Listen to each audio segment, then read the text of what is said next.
So dito tayo sa inspection ng forma para sa slab. So yan yung forma natin. And so yan, gamit tayo ng shoring jack pipes, GI pipes para sa support. Additional na lang yung kukulamber. Right, so yan ang forma natin. So far kita natin supported naman, as you can see. So we ensure our structural engineer or civil engineer to see to it na ang forma ay maayos at maiwasan nating madisgrasya, diba? So yan ang ngayon. Ito formado na. Iba ito mahigpit, dapat mahigpit. Yan, katulad yan, mahigpit siya, naka-will tukod talaga.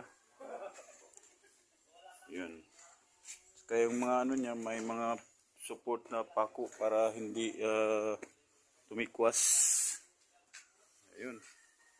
So ayos na rin. Ito mahigpit na. Ayos. Naka ano na rin ng wala kasi tayong ano pa ngayon, yung ano, may thread oo. Ayan. So in the meantime, ano muna tayo wire. Ayan siya. Yung I forgot, it's on the tip of my tongue. The one that there is straight, so we can put the nut back to back to make it strong. So ayan, so far okay na, ready to pour.